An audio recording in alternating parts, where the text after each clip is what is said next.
நேரம் பொறுமையாக என்னுடைய வார்த்தையை கவனிக்க வேண்டும்.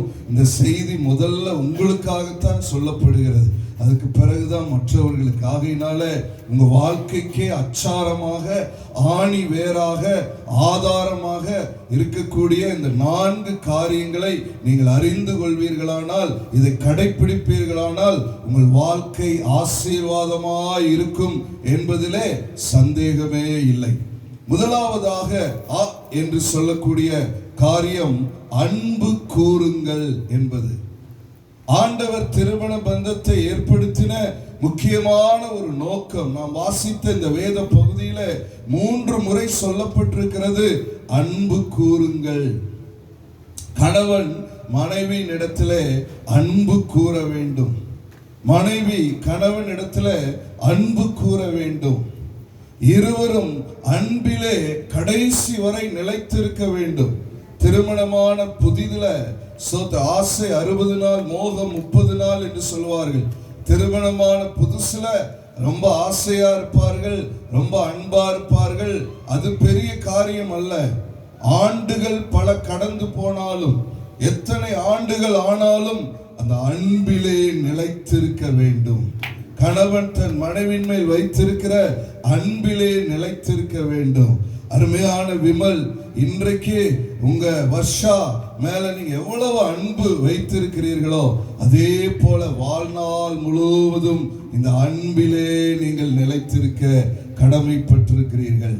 அதே மாதிரி வர்ஷா விமல் மேல கடைசி வரை அன்பு செலுத்த கடமைப்பட்டிருக்கிறீர்கள். இந்த அன்பு, God is love என்று சொல்லுவார்கள்.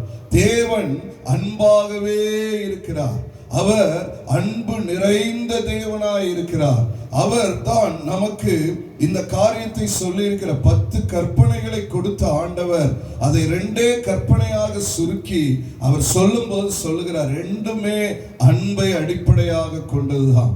ஒன்று, உன் தேவனாகிய கர்த்தரிடத்துல உன் முழு இருதயத்தோடும், முழு ஆத்துமாவோடும், முழு பலத்தோடும் அன்பு கூறுவாயாக.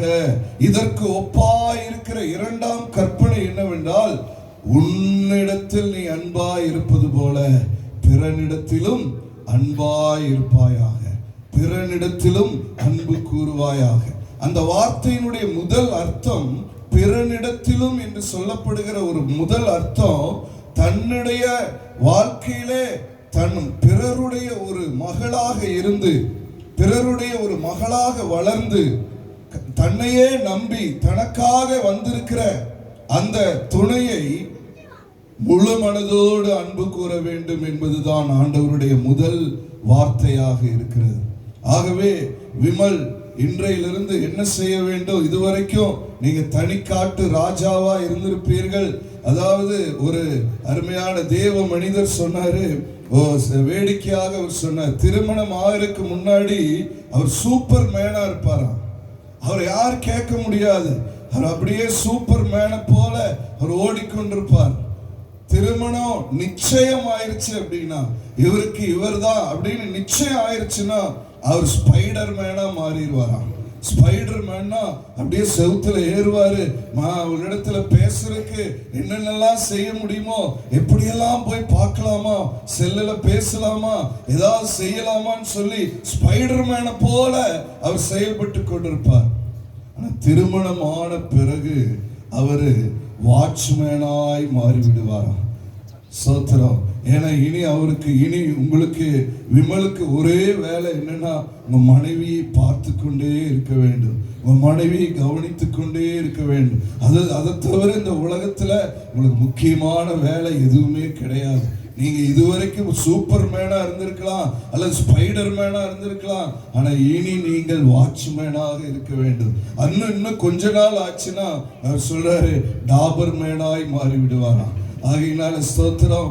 இவ்விதமாக கணவனுடைய பொறுப்பு என்னவென்றால் அன்பு கூற வேண்டும். நீங்க, அதாவது ஒரு தேவ மனிதர் சொல்லுகிறார், ஒரு பெண் தன்னிடத்துல என்ன கொடுக்கப்படுகிறதோ அதை பல மடங்காய் திருப்பி கொடுக்கிற வல்லமை படைத்தவர். பெண்ணிடத்துல நீங்க அன்பை கொடுப்பீர்களானால், அன்பை விதைப்பீர்களானால், அந்த அன்பு பல மடங்காய் திரும்ப உங்களிடத்திலேயே வரும். இதுதான் அங்க இருக்கிற எல்லா தம்பதியருக்கும் ஆண்டவர் சொல்லுகிற வார்த்தை.